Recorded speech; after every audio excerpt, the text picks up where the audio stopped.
1v1. Kelly against Pasha, the two players who've stepped up phenomenally for their side. I can't believe what I'm witnessing right here. Oh, wow! Kelly! Get out of here! Get Can you out of believe here! it? KQLY va ban? KQLY va ban? No. What? I'm gonna check one second. Seriously? No. Seriously? No. Seriously? No. I think I was the first one to be kinda realistic, like, are you cheating or not? 7 years ago, CSGO almost exploded. As several professional CSGO players have been banned for cheating. The bans come just ahead of the DreamHack Winter Gaming Festival, where the banned players were scheduled to compete in the CSGO Championship for a $250,000 prize pool. A cheating scandal rocked the CSGO community, and to this day, people are still scratching their heads. In which tournament did he cheat and in which ones he didn't? Did KQLY cheat on LAN? Why? And how did CSGO survive its most dangerous cheating scandal ever? What the f? He was playing Titan. What the f? He took my place. He's cheating him. Alright folks, before we get into CSGO's most insane cheating scandal ever and whether or not KQLY actually cheated on LAN, I want to make sure you're all subbed to the channel. So please, hit the subscribe button and turn on notifications. It really does help a lot. In 2014, there was a moment where CSGO could have gone away completely. A single moment in time where, if anything went even a little bit differently, CSGO might not have become the juggernaut that it is today. CSGO's biggest cheating scandal. But before we can explain exactly how this all went down, we need to talk a little bit about what CSGO was like in 2014, before the vacaning. CSGO was barely 2 years old, fresh off of a terrible launch that basically everyone hated. Dota's TI was already pulling in multi-million-dollar prize pools, and the League of Legends World Championship sold out the Staples Center. Meanwhile, while CS's majors were hype, they were still basically just really fancy LAN parties. But the future seemed bright for CSGO, and going into the DreamHack Winter 2014 major, all eyes were on Titan. The French CSGO scene just went through a big roster shuffle, and a bunch of LDLC players moved over to Titan. Those players just top 8'd the Cologne major, giving Titan a guaranteed spot at DreamHack. Virtus Pro might be done here. He has nothing but a pistol. Congratulations. Take a bow. What a player. What a player. Wow. What a team. And what a phenomenal display from LDLC. Virtus Pro just couldn't do it, and LDLC closed it out. Congratulations. Well done, LDLC. The team was stacked with some of the best talent that CSGO had to offer. But for our purposes, the most important person on the team was KQLY. And any moment now, MBK will run right into his crosshairs, but will be fast enough to take him out. Yes, he will. He will finish him off, and he's gonna go for a second. He's gonna get that second. Apex as well, and a third, and a fourth as well. Coull is still gonna work some ground in the middle, and they're pushing very aggressive into connector. What a on-scope! Oh, and a third! What is going on? KQLY's just going insane in this game. What is happening? Oh and my god! Too. He gets taken down, but my god, KQLY going massive. Like I said, KQLY helped LDLC make it to the semis at a major, and now Titan were among the favorites to take the next one.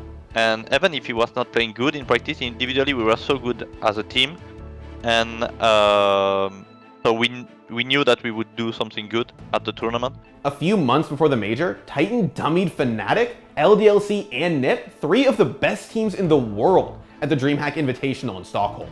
30 seconds is not a lot of time right now for LDLC. They got to get into this bomb site quickly and see if they can avoid losing anyone. Apex turning around and perfect timing. Shoxy's gone, and now LDLC are in a very deep hole here. Kiyoshima and Smith, that they have the equipment to buy their way out of this one. Apex will take a headshot now. Smith in a 1-on-3, and this is the tournament life here for LDLC. He picks up one mark. KQLY ends it, and Titan win. DreamHack Stockholm right here. Titan were on fire, and KQLY was a hot up-and-comer in the international scene. But then, everything went wrong. And everyone set up, you know, his keyboard, mouse, etc. And he got that by Insta when he joined the server. I think I was the first one to be kinda realistic, like, are you cheating or not? And he was like, no, no, no. And Apex was, you know, like shouting on me, bro, you have to trust him. Of course he's not cheating. On November 20th, 2014, just 9 days before the major, KQLY was hit with a VAC ban out of nowhere. KQLY VAC banned? KQLY VAC banned? No. What? I'm gonna check one second. Seriously? No. Seriously? No. Seriously? No. I don't trust that. Seriously? KQLY VAC ban? The news was genuinely unbelievable. A top CSGO player, someone who had played on LAN, at a major no less, was banned for cheating. Now, CSGO is a remarkably easy game to cheat in. Sure, Valve's anti-cheat software has gotten a lot better over the years, but anybody who's played even a minute of matchmaking knows just how many cheaters are polluting the servers. Mike, do they still want you to watch the demo? There's a team behind you! There's a team behind you! What the fuck, dude? There's a team behind you, dude! What? Shoot him! What, dude? Are you kidding me? Check the demo right there! That's new. But cheating on LAN without getting caught is hard. And cheating at all is the #1 absolute cardinal sin of esports. It's like when an athlete takes steroids. If you find out that the best players in the world aren't actually that good at the game, why would you ever watch? It's just simple, on his own, lone wolf with the AWP. He's out in the Russian wilderness just sniping. Did Emilio just get VAC banned? All this is to say that KQLY getting banned was a huge deal. And KQLY wasn't the only person banned. Several high-profile players got hit with the same sudden VAC bans that same week, all of whom were found to be cheating, as Linus noted in this old NCIX news video. As several professional CSGO players have been banned for cheating, including Simon SMN Beck and Gordon SF Jury. It's sort of impossible to overstate just how big a deal this whole scandal was. So many players got banned, and KQLY was about to play in the major. Did he actually cheat? Did he do it on LAN? And if he was cheating, how many other Tier 1 players were doing the same thing? The next day, KQLY posted on Facebook, admitting that out of curiosity, he had used some cheating software while playing matchmaking back in August. A few hours later, Titan kicked him off the team, but the damage was already done. As a result, Titan lost their spot at the major, something that stung pretty bad for KQLY's now ex-teammates. If it was another timing, maybe it would be no problem, but what was really frustrated, like we were so fucking in shape at this moment. We were practicing, like we were so good in practice. But the bigger question was whether or not KQLY ever cheated on LAN. See, while KQLY said that he'd only ever cheated in matchmaking, some people doubted that. There's like a video that surfaced of him like aimbotting like in one of the very early Go tournaments. Like I'm talking like really early 2013 when Go first came out, and he was just blatantly aimbotting. So he did cheat on LAN for sure at one point. There were a couple of questionable plays, but people obsessed over one in particular. A jumping pistol headshot from ESL1 Cologne 2014. Don't tell me he can do this. He gets the tag. He's not going to. There we go, Pasha. 1v1. KQLY against Pasha, the two players who've stepped up phenomenally for their side.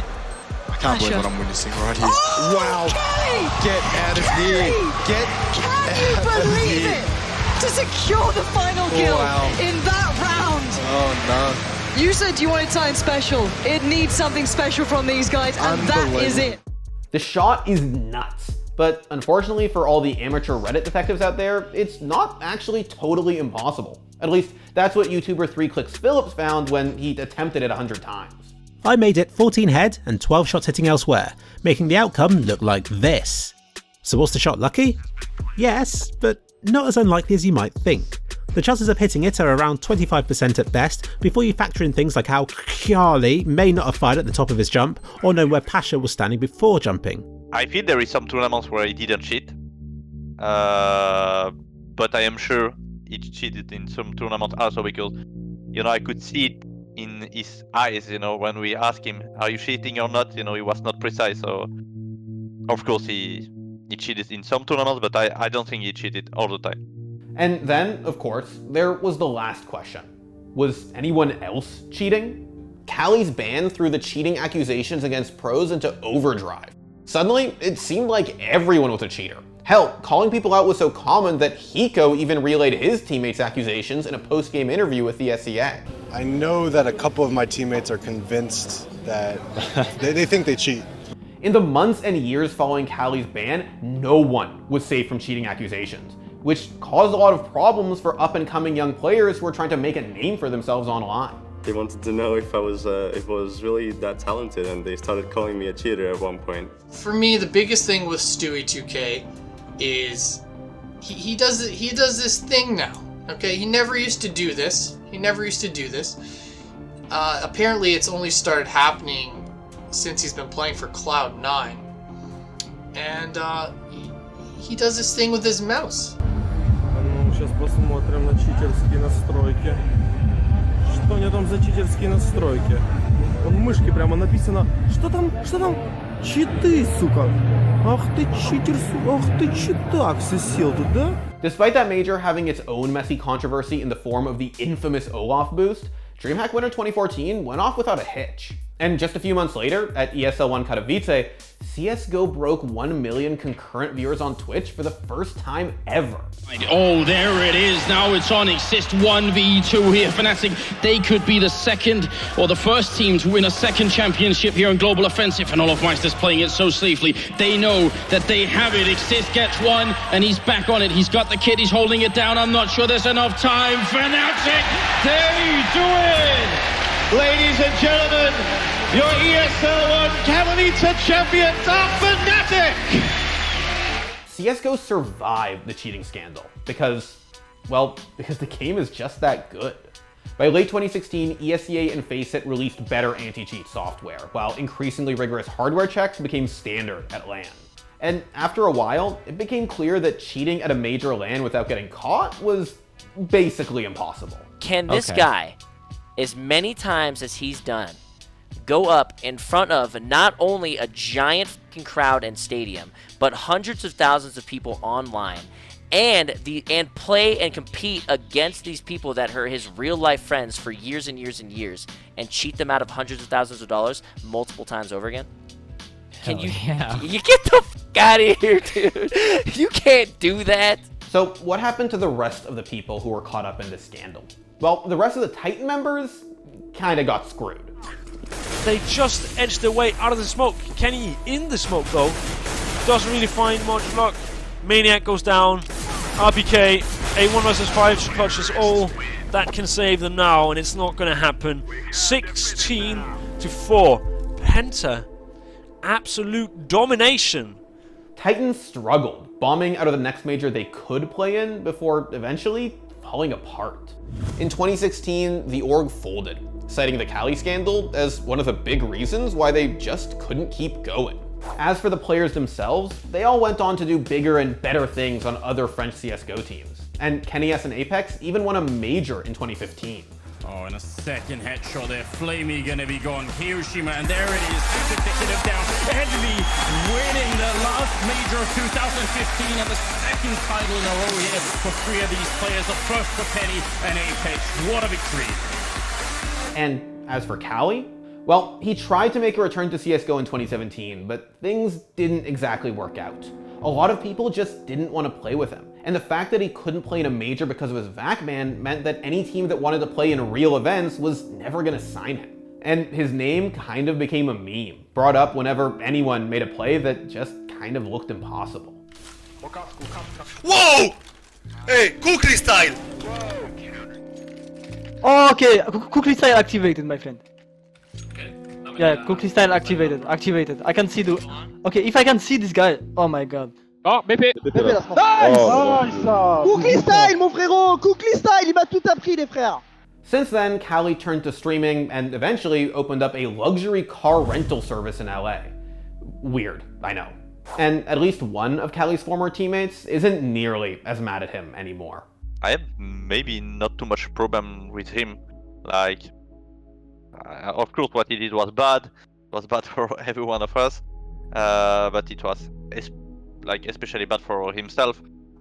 So actually I feel more bad for him than for us. So yeah, I could speak with him in real life, I think. These days, it's hard to imagine that one cheating scandal could completely upend CSGO. In fact, we've had plenty since.